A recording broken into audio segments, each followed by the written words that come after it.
I'm Stephanie Townsend. This is my colleague Rachel Detlefson. We are conflict resolution trainers. We typically go to workplaces and classrooms to train employees, staff, and management skills that they need to better their conflict management within the workplace. Objectives in this lesson: the participants will demonstrate an understanding of the conflict resolution strategies, practice assertive communication, methods used, guided discussion, lecture, interactive participation. Typically our sessions run from 50 to 60 minutes, and we like to start with an introduction on assertive communication. By definition, assertive communication can be defined as a person's attempt to convey his or her needs or wants while considering the needs and wants of other people. We typically give out handouts within this lecture, this training, but instead we will just go through some of these tips and tricks to better your workplace communication and conflict management skills. Introduce I statements. See I statements handouts. There's no handouts. The first step in assertive communication is to have the class practice the use of I statements. Statements and use statements. Example: pick a member from the class and role play. Have the class member be the employee who has left the shop a mess. You are at work and your boss comes up to you and says, "You always leave all the tools lying all over the garbage. You don't have any respect for any of my property."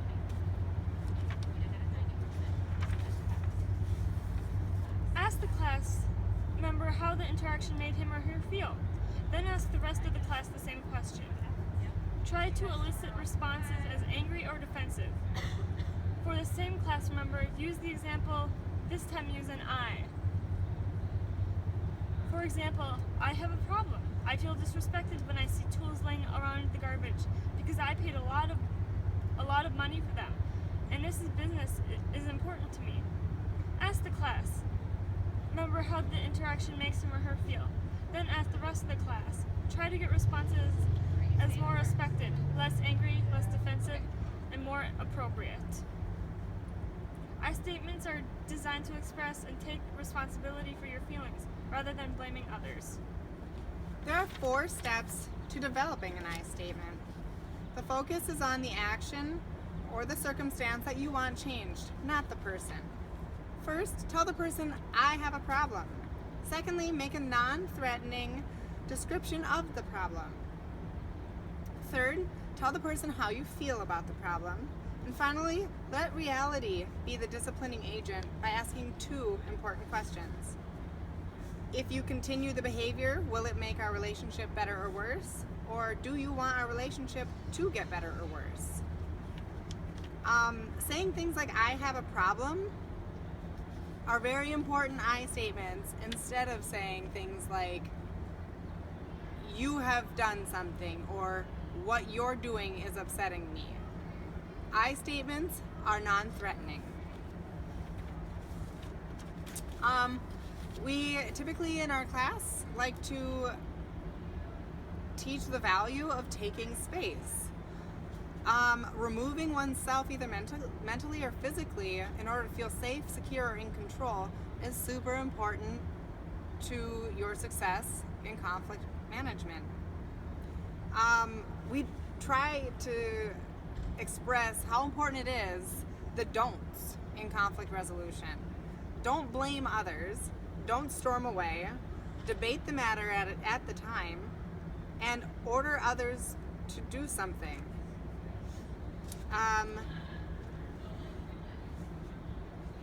And this is the time where we typically role play and ask our class to handle the role play using how to handle the conflict or solving conflict. And we give out handouts for these to assist people when they pair up in their role play. Centering and relaxing is also very important. Centering is a technique used to focus yourself on getting your attention, realizing self-worth, and putting the whole matter into perspective. The techniques used in centering are affirmations. Thinking or saying out loud to yourself something about you that is always positive and is always true. I care about others and myself. I'm a hard worker. I'm going to make good things happen. I learn from my mistakes. Have deep breathing and visualization. Practice talking slow, controlled deep breaths to help you relax. At the same time, visualize your self-controlled, subdued environment. Attention getters. Use short statements, 1 to 3 words. Get your attention once you realize that you are on the road to anger. Hold it, stop, and wait. 5. Unhooks. Unhooks are a way to put everything back into perspective and prepare yourself to deal with the first feeling of conflict, if not the resolution. Let go. This too shall pass. It's not worth it. What comes around goes around. resolutions are another. Resolution is a willingness to resolve a situation while maintaining respect for yourself and others. There are 2 places where resolutions can occur. The first is within yourself.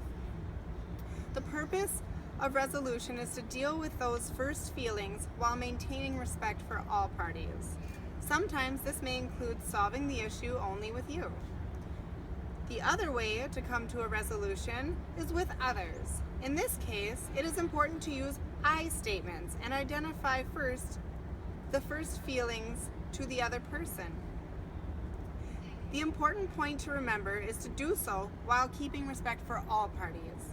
Also, realize that other parties may not accept your viewpoint.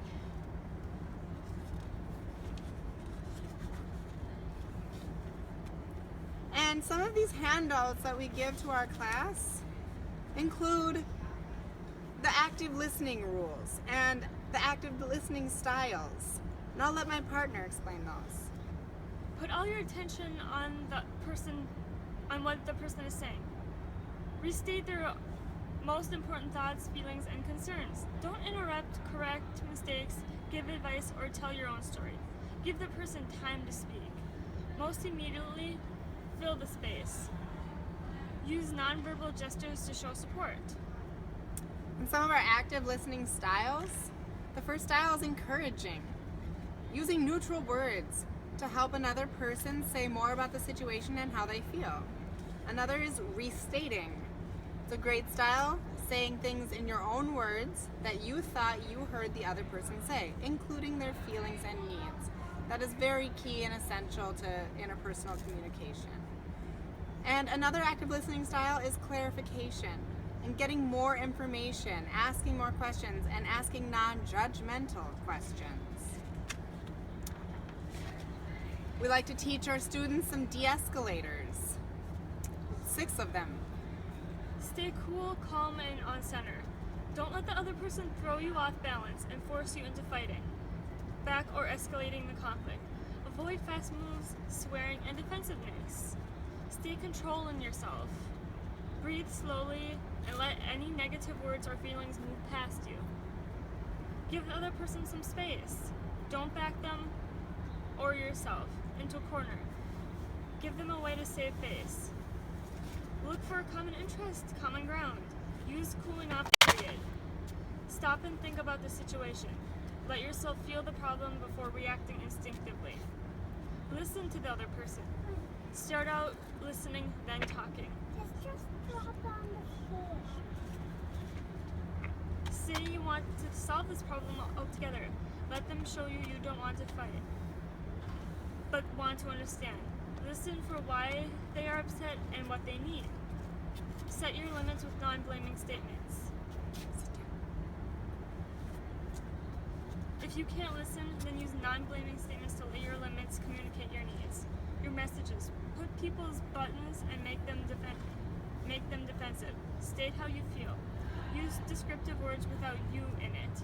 Like, this is really a problem. I think we should slow down here before we start fighting. Lighten things up. Fights and abuse often occur when things get too serious. Make a joke to break the cycle of unproductive conflict. Like, maybe we should eat before we go any further. Keep a light touch, but don't use humor to avoid your problems. Admit your part, saying sorry or excuse me can help diffuse a situation. If it doesn't have to mean you are wrong and they are right.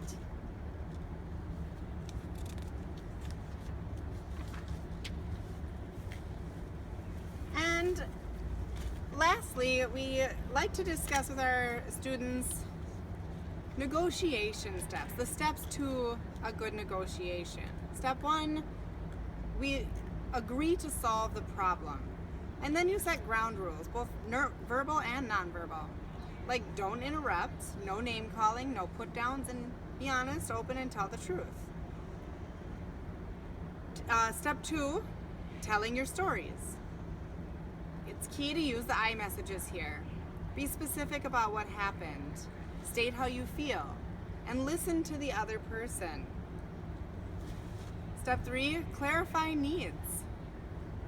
State your needs. Find out about the other person's needs. Discover any common interests and separate facts from feelings.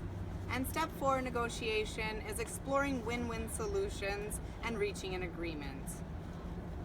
What if we blank, or we could blank, or maybe we should try to, are good ways to reach an agreement and a solution.